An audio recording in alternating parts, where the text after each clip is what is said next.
राधे राधे भक्तों श्री। 3 महीने व्यतीत होने के बाद गौ के बच्चा हुआ मनुष्याकार, केवल कान गौ के, पूरा मनुष्याकार, सर्वांग सुंदर, दिव्य तेजों में स्वर्ण की सी कांति, क्योंकि वो योगी के तप का। ब्राह्मण देवता नाच पड़े कि भगवान जब दिए तो कितना आनंद, घर में भी बच्चा और गौ के भी बच्चा ही हुआ। खूब संस्कार करके मंगल दान, बड़े प्रसन्न है। सब लोग कहते हैं आत्मदेव का देखो कैसा भाग्य बदला कि घर में भी पुत्र हुआ, गौ के भी पुत्र हुआ, बछड़ा नहीं, केवल कान भर। कैसे आश्चर्य की बात, दिव्य बालक उत्पन्न हुआ। पर इस गुप्त रहस्य का किसी को पता नहीं। आत्मदेव ने देखा कि बालक पूरा मनुष्याकार, केवल कान, गाय के तो नाम रखा गोकर्ण।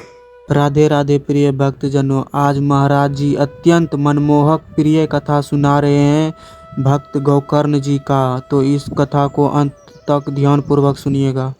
उन्होंने अपनी दिव्य दृष्टि से देखा होगा, आत्मदेव ब्राह्मण, पुत्र का मोह तो छोड़ दो, आप विवेक का आश्रय लो, भजन करो।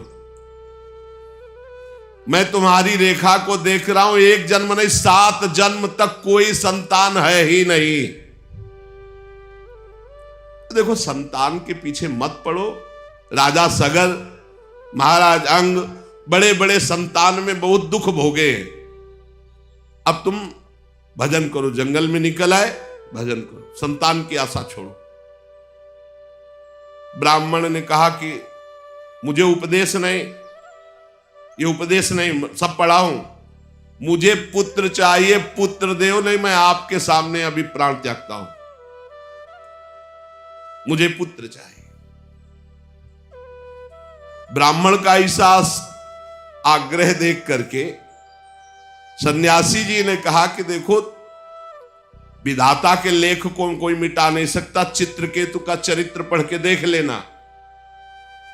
दैव जिसके उद्योग को कुचल देता है वो सफल नहीं होता है। तुम्हें पुत्र सुख नहीं है। उन्होंने कहा फिर हम कह रहे हैं बस अब पुत्र का आशीर्वाद दे ही दो, नहीं तो प्राण त्याग देंगे आपके सामने। सन्यासी जी ने देखा है तुम मानने ही वाले नहीं, तो उन्होंने योग बल से एक फल प्रकट किया, तपोबल से, और कहा लो, योग तो नहीं तुम्हारे पुत्र का, पर मैं ये फल देता हूं, अपनी पत्नी को खिला देना, इससे बड़ा ज्ञानी महात्मा पुत्र पैदा होगा। तुम्हारी स्त्री 1 साल तक सत्य, शौच, दया, दान, ब्रह्मचर्य का पालन करे, 1 टाइम अन्न खाए, तो और ये फल पाने के बाद 1 वर्ष के बाद ऐसा महापुरुष प्रकट होगा जो तुम्हारा कल्याण भी कर देगा, तुम्हारे पितरों का भी उद्धार कर देगा। वो योगीराज सन्यासी फल दिए। अब तो आत्मदेव बड़े प्रसन्न हुए क्योंकि कामना पूर्ण हो गई। फल लेकर आए धुंधुली, उनकी पत्नी थी जो लड़ाकू स्वभाव की, बड़ा क्रूर स्वभाव, दुष्ट स्वभाव, वैसे ही क्रूर स्वभाव था।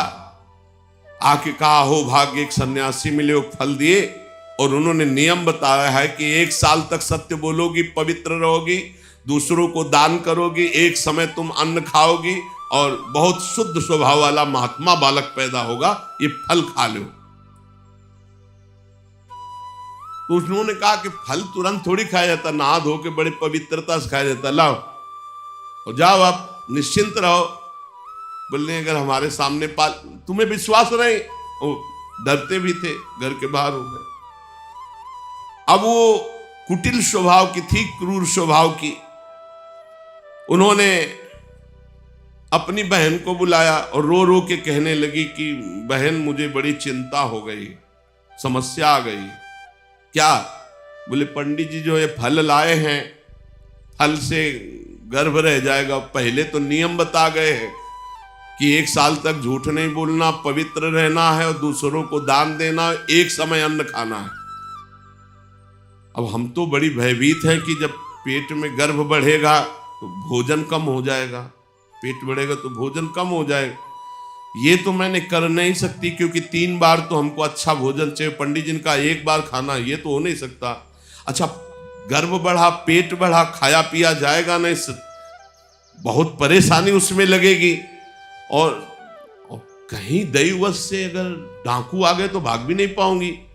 चलो डाकू ना आए, कहीं आग लग गई घर में, तब तो हम जल के मरी जाएंगी, क्योंकि गर्भ पेट में, ये तो हमसे नहीं। और फिर गर्भ निकलते समय सुना बहुत कष्ट होता है, ये सब हमसे नहीं होने वाला। देखो एक क्रूर स्वभाव की नकारात्मक सोच। और कहीं प्रसव काल में गर्भ टेढ़ा हो गया तो हम तो मरी जाएंगी, ये तो हमसे नहीं होगा। अगर गर्भ हमारा बड़ा होने लगा और घर में ननंद आ गई तो सब माल मता समेटती रहेगी, हम तो कुछ लड़ ही नहीं पाएंगी, क्योंकि लड़ने लायक नहीं रहेंगी। ये सब विचार करके उनका, ये सब हमसे नहीं होने वाला। तो उनकी बहन ने कहा सोच क्यों करती हो? ठीक इसी समय हमें अनुभव हुआ है 2-4 दिन में, इसी महीने में, कि हमारे पेट में है, तुम हमारे पति को धन दे देना और गर्भवती का नाटक करो, और जब हमारे बच्चा होगा हम तुम्हारे यहाँ पहुंचा देंगे, और हम अपने यहाँ शोरगुल कर देंगे कि बच्चा मर गया, कौन देखने आता है, और पति को पैसा दे देना। हाँ ये तो बढ़िया बात रही, बढ़िया विधान बन गया, जैसे को तैसे मिले तो बढ़िया विधान बन गया। तू गर्भवती का नाटक कर आज से कि फल पा लिया और मैं गर्भवती हो गई, मैं अपने बालक को मरा घोषित कर दूंगी, और ये जो फल लाए हैं इसकी परीक्षा के लिए जो गऊ है उसको पवा दो। जैसा उनकी बहन ने कहा था वैसे धुंधुली ने सब कर दिया। देख लो, कहा था स्वामी जी ने तुम्हारे 7 जन्म बालक नहीं, तो देखो बुद्धि कैसी खराब हुई, गाय को पवा। अब जब उसकी बहन के पुत्र हुआ तब तक वो कपड़ा वपड़ा पेट में लगा के नाटक करती रही होगी कि हमारे गर्भ है। फिर एकदम घोषणा कर दी जब वो पुत्र रातों रात पहुंच गया कि हमारे संतान हो गई। उसके पिता को अच्छा धन दे दिया, वो धुंधुली को ला करके बहन का बेटा दे। आत्मदेव तो बहुत आनंद हो गए, जानी न जाए नारी गति भाई, उनको क्या पता कि घर में क्या रहस्य हुआ। वो तो बहुत सुखी हो गए कि संत भगवान के द्वारा दिए हुए फल से हमारे पुत्र हो गया। बड़ा आनंद, बड़ा उत्सव मनाया, बालक के जात कर्म संस्कार कराए, खूब दान पुण्य किया, मांगलिक कृत्य किए। धुंधुली ने अपने पति से कहा कि पता नहीं क्या कारण मेरे वक्षस्थल में दूध तो है नहीं, और अभी नया बालक है, बिना मां के दूध के जीवित नहीं रहेगा, तो हमारी बहन के बालक हुआ था पधार गया है, उसको बुला ले क्या? अरे उन्होंने कहा बिल्कुल बुलाओ, हम और पैसे देंगे, स्वागत करेंगे, हमारा बच्चा पुष्ट होना चाहिए। बहुत बुद्धि लगाते हैं क्रूर स्वभाव के लोग, कैसा एकदम फिट कर लिया विधान। अब उसको बुला लिया बालक का पालन पोषण करने के लिए पैसे के बाद, और वो असली मां तो वही है ही है। पुत्र की रक्षा के लिए जो जो कहा आत्मदेव ने वो सब स्वीकार कर लिया। 3 महीने इस बालक के व्यतीत होने के बाद, उन्होंने कहा था 1 साल बाद होगा, 3 महीने व्यतीत होने के बाद गौ के बच्चा हुआ मनुष्याकार, केवल कान गौ के, पूरा मनुष्याकार, सर्वांग सुंदर, दिव्य तेजों में स्वर्ण की सी कांति, क्योंकि वो योगी के तप का। ब्राह्मण देवता नाच पड़े कि भगवान जब दिए तो कितना आनंद, घर में भी बच्चा और गौ के भी बच्चा ही हुआ। खूब संस्कार करके मंगलदान, बड़े प्रसन्न है। सब लोग कहते हैं आत्मदेव का देखो कैसा भाग्य बदला कि घर में भी पुत्र हुआ, गौ के भी पुत्र हुआ, बछड़ा नहीं, केवल कान भर। कैसे आश्चर्य की बात, दिव्य बालक उत्पन्न हुआ। पर इस गुप्त रहस्य का किसी को पता नहीं। आत्मदेव ने देखा कि बालक पूरा मनुष्याकार, केवल कान गाय के, तो नाम रखा गोकर्ण। और धुंधुली ने किसी शास्त्रीय पद्धति से नहीं, अपनी पद्धति से, हमारा नाम धुंधुली तो हमारे लड़के का नाम होगा धुंधकारी, उसका नाम रखा धुंधकारी। कुछ काल व्यतीत हुआ, दोनों जवान होने लगे। गोकर्ण में पूर्ण वैदिक सिद्धांत, धर्म पूर्वक, बड़े ज्ञानी महात्मा, और धुंधकारी पूर्ण दुष्ट। शौचाचार का तो नाम भी नहीं था पवित्रता का धुंधकारी में। खान पान पशुओं वाला, क्रोध नाक में चढ़ा, गंदी वस्तुओं से प्यार करने वाला, बहुत ही गंदा स्वभाव, चोरी बचपन से, द्वेष, पीट देना, लड़ाई करना, ये उसका चलते स्वभाव। दूसरों के खेती में आग लगा देना, घरों में आग लगा देना, गौशाला में आग लगा देना। जैसे किसी का बालक खेल रहा है, आसपास देखा कोई, उठाया कुएं में फेंक दिया। बड़ा दुष्ट स्वभाव। और बड़ा हुआ हिंसक स्वभाव, अस्त्र शस्त्र धारण करके, जैसे कोई अंधा जा रहा है तो आओ बाबा तुम्हें रास्ता बता दो, कुएं में जाके ढकेल देता है। बहुत ही गंदा स्वभाव, दुष्ट स्वभाव। अब वो शिकार करने लगा पशुओं का और मांस खाने लगा। जहां आत्मदेव कितनी पवित्रता से, वहां दुष्ट कितना। अब धीरे धीरे व्यभिचार करने लगा, वैश्याओं से संपर्क रखने लगा। संपत्ति थी ही, सारी संपत्ति वैश्याओं को। एक दिन पिता ने कहा आत्मदेव ने कि तुम्हारे आचरण इतने आसुरी प्रभाव के, हमें लगता है कि तुम हमारा सर्वनाश करने के लिए प्रकट, ये क्यों करते हो? तो खूब गिरा गिरा के मारा आत्मदेव को। सन्यासी की बात अब याद आई कि तुम्हारे भाग्य में पुत्र सुख नहीं है। खूब मारा आत्मदेव को। जब इतनी जोर से मार रहा था तो थोड़ी तो दया आई कि पति है, बचा ले। तो धुंधुली गई, तो फिर धुंधुली की दम जम के पिटाई की। अब वो तो राक्षसी स्वभाव, और घर के जितने जेवर बर्तन सब उठा के बेच दिए, वैश्यागामी। अब जब सारी संपत्ति स्वाहा, खाने को भी नहीं, तो धुंधुली बैठ के रोती। रोना इससे तो अच्छा कि मैं बांझ रह जाती। दुष्टता की ना, पति ने जब तुम्हें एक दिव्य फल दिया था, खाना चाहिए था। मैं कहां जाऊं, कौन मेरा सहयोग करे? बड़ी विपत्ति, बड़ा दुख, न खाने को न पीने को। अतरे दिन पिटाई करता धुंधकारी, आत्मदेव की भी और धुंधुली की भी। पिता बैठ के रो रहे थे। मैं सन्यासी की बात मान जाता तो गोकर्ण जी आए और उन्होंने कहा पिताजी, आप जैसे विद्वान पुरुष को ऐसा शोक करना उचित नहीं। तुम शास्त्र के ज्ञाता हो, तुम्हें चाहिए कि संसार की असारता का तो थोड़ा विचार करना हो। ये दुख रूपी मोह में फंसकर आप एक अज्ञानी पुरुष की तरह रो रहे हो, पिट रहे हो। पिताजी, क्या शास्त्रों में नहीं पढ़ा पुत्र किसका, धन किसका, पत्नी किसकी, शरीर किसका? ये मोह के कारण अज्ञानी जन रात दिन दीपक की तरह जल रहे। पिताजी, ना सुख इंद्र को है, ना चक्रवर्ती राजा को है। सुख है तो एकांत में भगवान का भजन करने वाले को है। ये देखो गोकर्ण, ये मुंचा ज्ञानम प्रजारूपम मोह तो नरके गति। ये नरक जाने वाली बात, पुत्र के मोह में फंस करके आप छोड़ो इसे, आपका शरीर नष्ट हो जाएगा। इसलिए मेरी प्रार्थना मानो, आज से निकलो घर से और वन में जाओ, भगवान का चिंतन करते हुए जीवन व्यतीत करो। गोकर्ण जी के वचन सुनकर आत्मदेव वन में जाने के लिए तैयार हो गए। उनका बेटा, आज तक तो कभी वन में तपस्या भजन किया नहीं, बड़ा शरीर से राग है, क्या करूं, कैसे भगवत प्राप्ति करूं?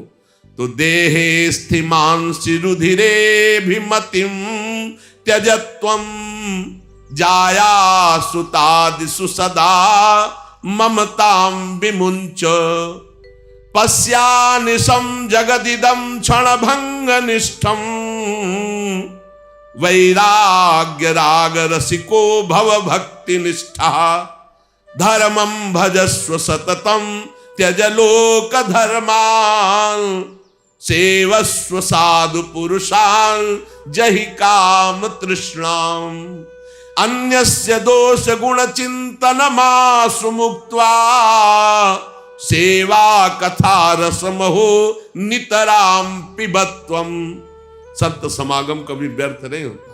देखो, संत समागम का फल है गोकर्ण जी। गोकर्ण जी ने कहा, पिताजी, जिस शरीर को आप मैं मान रहे हो, ये आप मैं नहीं हूं।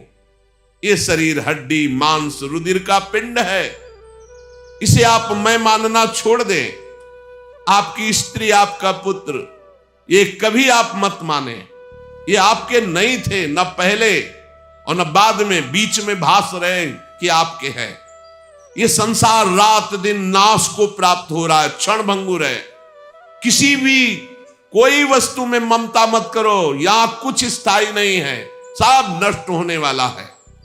बस एकमात्र वैराग्य रस के रसिक होकर भगवान की भक्ति में लग जाओ। कैसे भक्ति करे? धर्मम भजस्व सततम, सदैव धर्म का भजन करो। कौन सा धर्म? बोले त्यज लोक धर्मान, लोक धर्म का त्याग करके भागवत धर्म का आश्रय लो। भागवत धर्म का आश्रय कैसे प्राप्त होगा? बोले सेवस्व साधु पुरुषान, सदैव संत पुरुषों का संग करो, उनकी सेवा करो। उनके संग से, उनके वचनों से, उनकी कृपा से तुम्हारे हृदय में भागवत धर्म का परिचय जागृत हो जाएगा, तुम महाभागवत हो जाओगे। पर संतों का सेवन करने के लिए जो सबसे बड़ा दोष है, काम और तृष्णा, ये नए संतों के पास टिकने देती। इसलिए जही काम तृष्णा, कामना और भोगे हुए भोगों को जो भोगने की इच्छा, तृष्णा, इनका त्याग करके संत संग करो। और जब संत संग होने लगे तो सावधान हो जाओ, अन्यस्य दोष गुण चिंतन मासु मुक्त्वा, दूसरे के गुण दोषों का चिंतन न करके श्री भगवान का चिंतन करे, भगवान की सेवा करे, भगवान की कथा लीला सुने, तो उसको नित्य भगवत धाम की प्राप्ति हो जाती है। हे पिताजी, शरीर से मैंपन छोड़ दीजिए और शरीर संबंधियों से मेरापन छोड़ दीजिए और भागवत धर्म का आश्रय लेकर संत समागम कीजिए। सदैव संतों की सेवा, भगवत सेवा, नाम जप, लीला कथा, श्रवण गायन, इसी से भगवत प्राप्ति हो जाएगी। बस उसी समय गोकर्ण को मन से प्रणाम करके कि भगवान गुरु रूप से इसी रूप में आकर मुझे उपदेश दे रहे, उसी समय आत्मदेव जी ने तो घर छोड़ दिया और वन की यात्रा की। 60 वर्ष की आयु हो चुकी थी, पर ज्ञान था शास्त्रों का। बड़ी निष्ठा से अपनी बुद्धि को समेटा संसार से और रात दिन भगवान के चिंतन में लगा दिया। भगवान के चिंतन और भागवत के 10वें स्कंद का रोज पाठ, पूरा जो भागवत का 10वां स्कंद श्री कृष्ण लीला चरित्र से भरा हुआ है, पूरा पाठ और निरंतर नाम जप, इसके प्रभाव से श्री कृष्ण चंद्र की प्राप्ति हुई गोकर्ण जी के उपदेश से आत्मदेव की। अब जब पिता वन को चले गए तो और छूट, वैसे मानता तो था ही नहीं, पर और छूट हो गई। अब धुंधकारी ने उठाई लाठी डंडा, जो धुंधुली की डट के पिटाई की और कहा, बता धन कहाँ है? अब जितना धन था तो सब ले गया। फिर जलती हुई लकड़ी, लुकाठी, उससे बता धन कहां है? किसी तरह छूट पाई तो भागते हुए जाकर कुएं में गिरकर अपने शरीर को नष्ट कर दिया कि रोज की पिटाई से अच्छा एक बार दुर्गति को प्राप्त हुई। धुंधुली दुर्गति को प्राप्त हुई, पति आत्मदेव श्री कृष्ण चंद्र को प्राप्त हुई। योगनिष्ठ गोकर्ण जी ने जब देखा कि धुंधकारी का आतंक बढ़ रहा है तो उन्होंने छोड़ दिया। जो ज्ञानी पुरुष होते प्रपंच नहीं स्वीकार करते, उनको कोई सुख दुख इससे नहीं, उदासीन भाव से तीर्थ यात्रा को निकल गए। धुंधकारी ने 5 वैश्याओं को अपने संग में रखा, सब नौजवान वैश्याएं। अब उनके लिए पशुओं का मांस चोरी करके उनकी मनोकामनाएं पूरी करना। बुद्धि भ्रष्ट थी, आचरण भ्रष्ट थे, क्रूर कर्मा। एक दिन उन वैश्याओं ने कहा कि हमको तो हार नहीं पहनाया आज तक, कामना होती। अब 5 को हार लाने के लिए तो बहुत रुपया चाहिए। मौत की भी उसको कोई भय नहीं रह गई थी।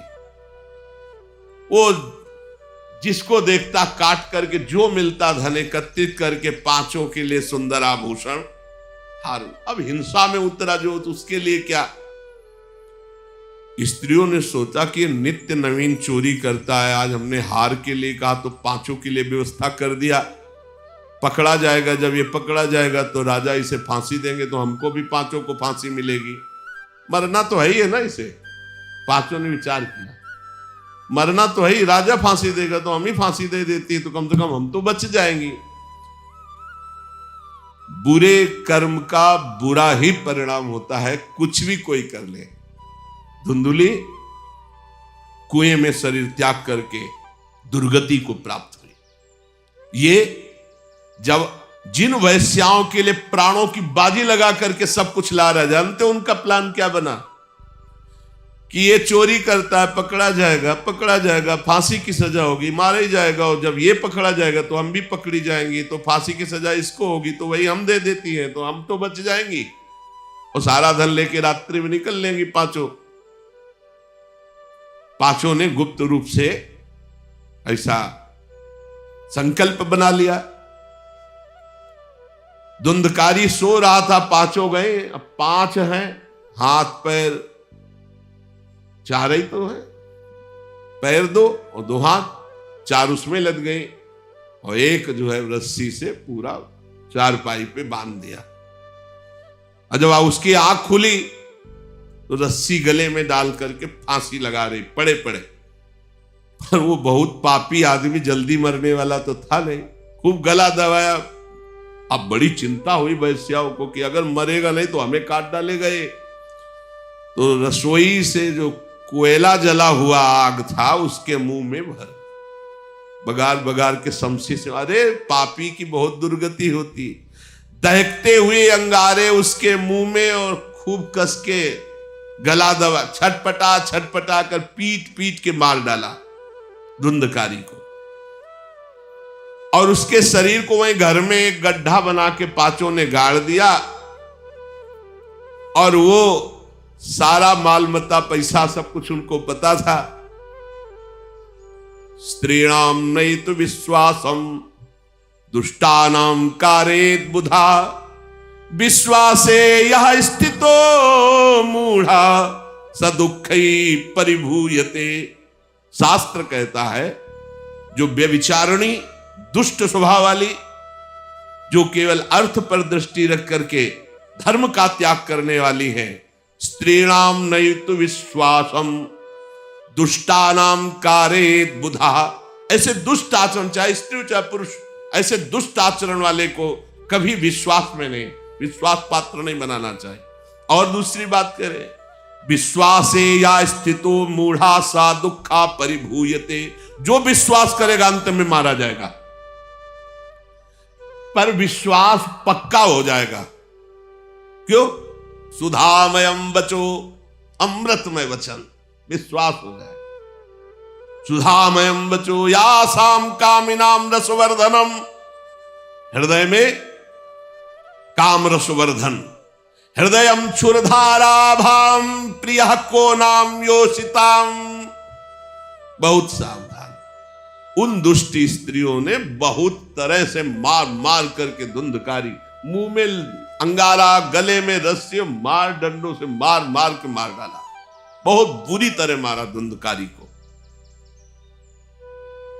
अब जब दिन में निकलना चाहा तो लोग,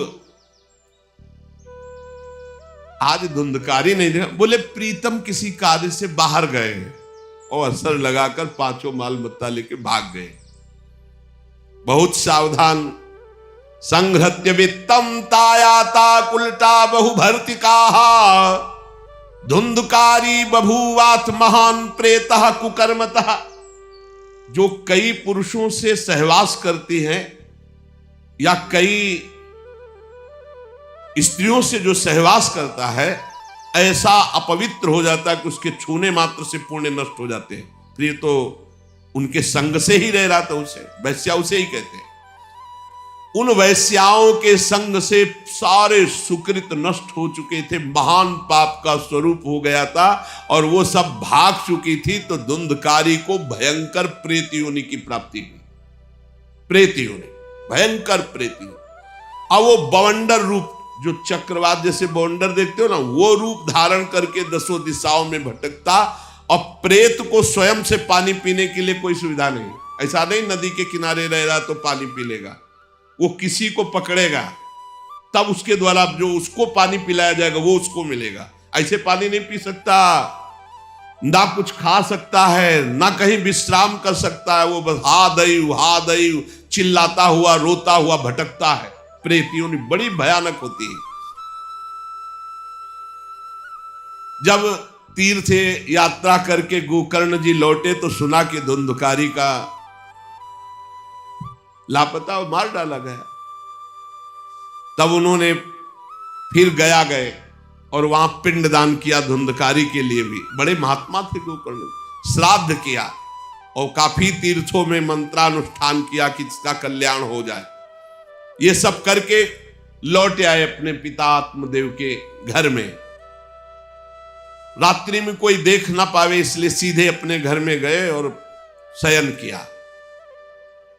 और वहीं गड़ा था धुंधकारी, प्रेत आत्मा बन के वो मड़रा रहा था। वही प्रेत आत्मा ऐसे को नहीं छूती जो भगवान का भजन करते। देखो अब जे धुंधकारी ने देखा कि गोकर्ण आए हैं तो उसको तसल्ली हुई कि महात्मा हमारा कल्याण कर देगा। वो प्रकट हुआ, भेड़ा बना। धुंधकारी पहले भेड़ बना बड़ा, और ऐसे गोकर्ण जी ने देखा कि दरवाजा तो बंद था, भेड़ कहां से आ सकता है। तुरंत भैंसा बन गया, तुरंत इंद्र रूप धारण कर लिया, भयावा प्रिय, ऐसे कई रूप बदल। तब उन्होंने कहा ये विपरीत अवस्था, इसका मतलब ये प्रेत है। क्योंकि ऐसी विपरीत निंदनीय और बंदनीय दोनों रूप धारण कर रहा है, दुर्गति को प्राप्त हुआ प्रेत आत्मा है। वो डरने वाले तो थे नहीं, ज्ञानी महात्मा थे। गोकर्ण ने कहा कस्तो मुग्र तरो रात्रौ कुतो यातो दशामिमाम किंवा प्रेता पिशाचो वा राक्षसो शीत संसना। कौन है तू? प्रेत है, पिशाच है, राक्षस है, क्या है ये? क्या नाटक कर रहा है? कभी भेड़ बनता, कभी भैंसा बनता, कभी इंद्र बनता, कभी ये रूप। कौन है तू? ये अधोगति को प्राप्त कैसे हुआ तू? गोकर्ण जी डरे नहीं। अगर सच्चा महात्मा न हो तब तो भयभीत हो जाए। गोकर्ण जी सच्चे महात्मा है। अब वो चिल्ला चिल्ला के केवल रो रहा, एक शब्द भी नहीं बोल पा रहा। तो गोकर्ण जी समझ गए अधिक पाप होने के कारण ये बोल नहीं सकता। तब अंजलि में जल लिया और कई मंत्रों का जाप किया और फिर उसके ऊपर फेंका। जे भी फेंका तब बोल पाया, भैया मैं आपका भाई धुंधकारी हूं, बचा लो, मेरी भारी दुर्गति हो गई। मैं तुम्हारा भाई हूं, मैं धुंधकारी हूं। अब मुझे बहुत कष्ट हो रहा, पश्चाताप हो रहा, मैंने सब कुछ नष्ट कर दिया। धर्म भ्रष्ट पापाचारी, अब मेरी बड़ी दुर्गति है। उन उल्टा वैश्याओं ने मुझे तड़पा तड़पा करके मारा है। मैं कुछ कर नहीं सकता इस समय। ऐसा थोड़ी कि प्रेत है जिसको चाहे पटक दे, ऐसा नहीं है, ऐसा विधान नहीं। पहले वैश्याओं को मारता जाके, मैं कुछ कर नहीं सकता। प्रेत योनि में पड़कर दुर्दशा भोग रहा हूं। अब दैवश केवल वायु से जीवित हूं, बहुत प्यासा हूं, भूखा हूं, पर नहीं खा सकता, नहीं पी सकता। आप दया समुद्र भैया मेरा उद्धार करो। गोकर्ण ने कहा कि तुम्हारा उद्धार तो हो जाना चाहिए। तुम्हारे लिए तो मैं गया में गया, वहां श्राद्ध दिया, तीर्थों में भी अनुष्ठान किया, फिर तुम्हारा प्रेत योनि से उद्धार कैसे नहीं हुआ? तो उनका भैया 1-2 बार गया श्राद्ध से, मेरा कुछ नहीं होने वाला, बहुत पापी हूं, बहुत बड़े बड़े पाप किए हैं। कोई दूसरा उपाय सोचो। छोटे मोटे पिंडदान से, दान पुण्य से मेरा उद्धार होने वाला नहीं, बहुत स्टॉक है हमारे पाप का। तुमको हम बताएं, सैकड़ों बार गया श्राद्ध करो तो भी मेरा कल्याण नहीं हो सकता, ऐसा मैं पापी हूं। कोई दूसरा उपाय सोचो। गोकर्ण जी ने कहा सैकड़ों गया श्राद्ध से तुम्हारी मुक्ति नहीं हो सकती, तो तुम्हारी मुक्ति असंभव है। कहा भैया मैं तुम्हारे चरणों में पड़ा हूं, मुझे मेरा उद्धार करो। तो कहा ठीक है, तुम अभी इस घर से निकलो, कहीं और रहो, हम जब तुम्हें बुलाएं तब आ जाना। जाओ, हटाओ, हमारे इस घर से हटो। हटा दिया उनको। गोकर्ण जी की आज्ञा पाकर धुंधकारी बाहर भटक रहा है। रात भर विचार किया कि इसका कल्याण कैसे होगा, जब सैकड़ों गया श्राद्ध से कह रहा उद्धार नहीं होगा। अब जब प्रातः काल हुआ, दरवाजा खुला तो बहुत से विज्ञजन आकर के गोकर्ण जी से मिले। गोकर्ण ने सबसे सलाह की कि क्या हो सकता है, ऐसे ऐसे स्त्रियों ने उनको मारा और वो प्रेत योनि को प्राप्त हुए। जो लोग विद्वान थे, योगनिष्ठ थे, वेदज्ञ थे, उन्होंने कई शास्त्र पाठ आदि की बातें बताई सबने, पर सही उत्तर नहीं मिला। गोकर्ण जी महान तपस्वी थे। गोकर्ण जी ने प्रातःकाल स्नान करके अर्घ दे रहे थे, बोले औरों से क्या पूछना, सीधे सूर्य भगवान से पूछे। मंत्र का उच्चारण करते हुए सूर्य भगवान को स्थगित कर दिया, रोक दिया। बहुत बड़ी मंत्रों में तथा सर्वै सूर्य वाक्यम तन्मुक्तो स्थापितम परम गोकर्णा स्तंभनम चक्रे सूर्य वेगस्य वै, तथा सूर्य की गति को रोक दिया। और तुभ्यम नमो जगत साक्षिन ब्रूहि में मुक्ति हेतुकम। अब हम किससे पूछे, आप ही बताओ। हे जगत साक्षी भगवान सूर्य, धुंधकारी का उद्धार कैसे हो सकता है? आप कृपा करके बताइए कि धुंधकारी की मुक्ति कैसे हो सकती। गोकर्ण की प्रार्थना सुनकर भगवान सूर्यदेव ने कहा, श्रीमद् भागवत महापुराण नियम पूर्वक सुनाओ, निश्चित उसकी मुक्ति हो जाएगी। सप्ताह पारायण 7 दिन में पूरी भागवत श्लोक सहित। सूर्य भगवान की आज्ञा सबने सुनी, गोकर्ण जी ने भी सुनी। बहुत सरल उपाय। गोकर्ण जी ने निश्चय किया, मैं स्वयं सुनाऊंगा और उसका उद्धार करूंगा। अब तो कथा का समय निश्चित किया। बहुत से लोग कथा सुनने के लिए वहां पहुंचे। जब सुना कि भगवान की कथा सब पापों का नाश कर देती है, तो बहुत से लोग, पापी पुण्यात्मा जो भी, सबको बैठने की उचित व्यवस्था की गई। एक 7 गांठ का बांस जो सीधा था, आवाहन किया धुंधकारी का और कहा, इस पे बैठ जा, तू भी कथा सुन। तो सीधे 7 गांठ के बांस पर धुंधकारी जाकर के बैठ गया, छिद्र में वायु रूप होकर, क्योंकि बाहर कहीं स्थित नहीं रह सकता, चलायमान तो बैठना है।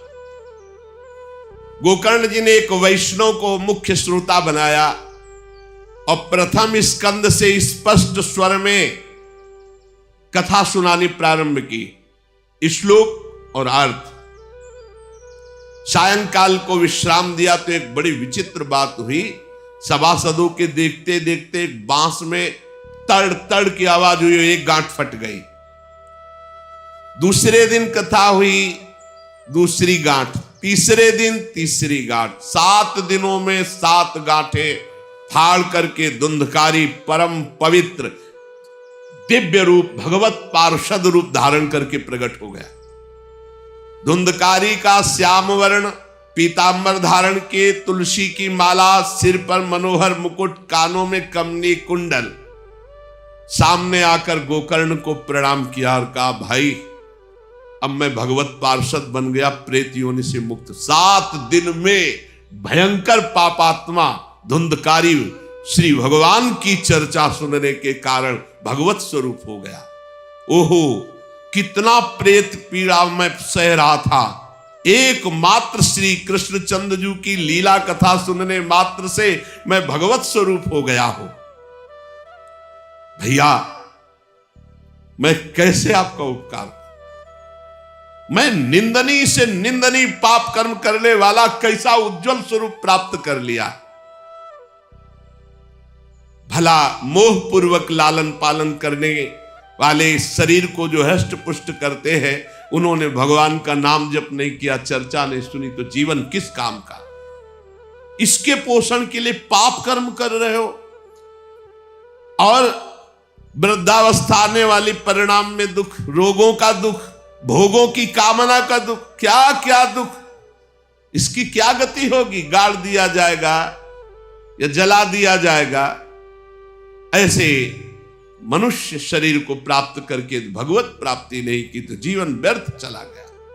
अरे जो अन्न प्रातः काल पकाया जाता है दूसरे दिन सड़ जाता है, उसी अन्न से इस शरीर का पोषण होता है, 6 घंटे में मल बना के निकाल देता है। ये शरीर कहीं अविनाशी है क्या? नाशवान शरीर है।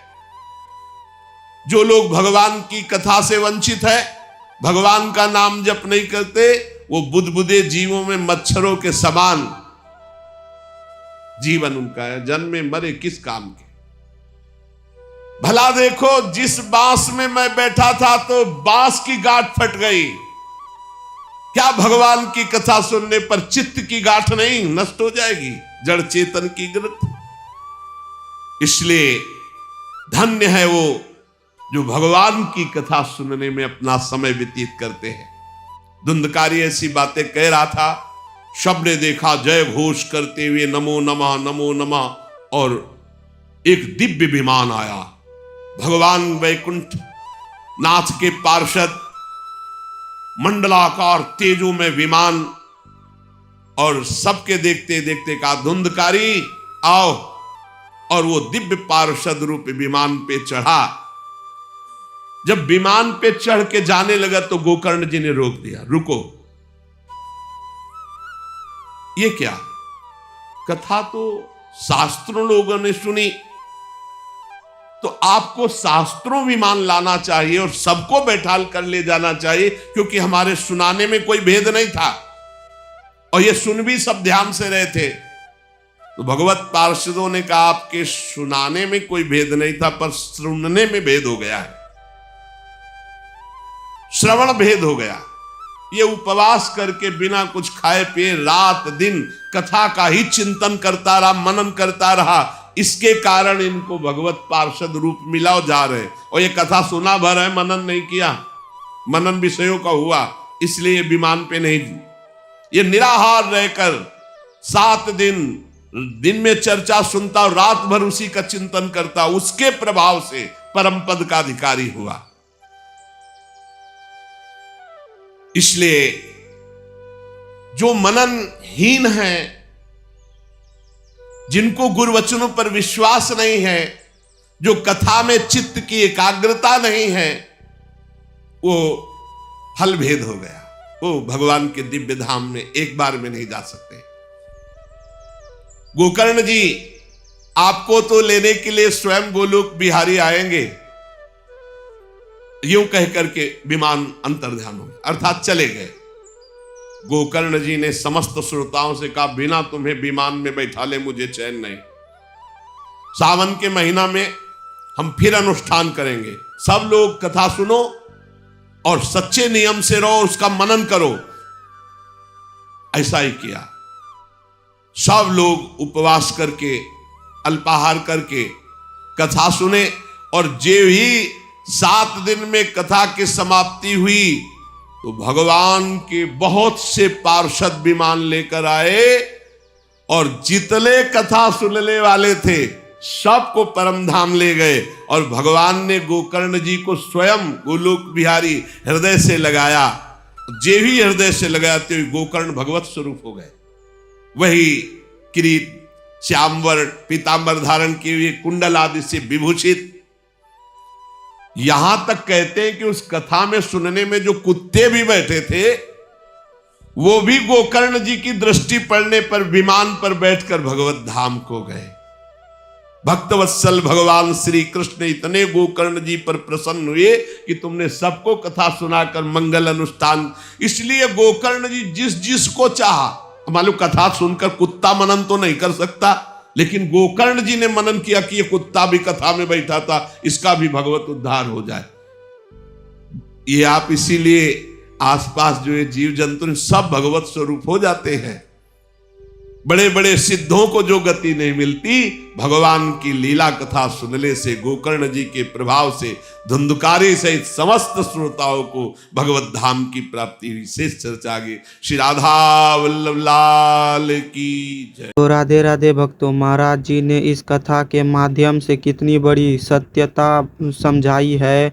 आत्मदेव जी ने जीवन भर संसार के रिश्तों में सुख ढूंढा, पर अंत में उन्हें केवल दुख और मोह ही मिला।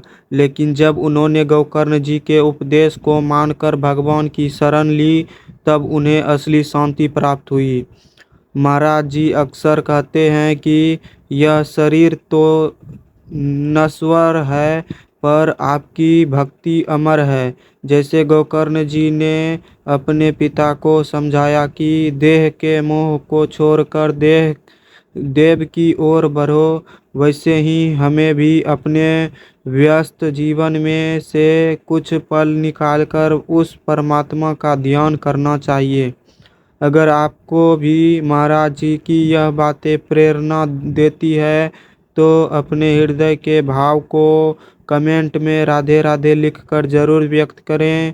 याद रखिए, संसार में सब अधूरे हैं, केवल राधा नाम ही पूर्ण है।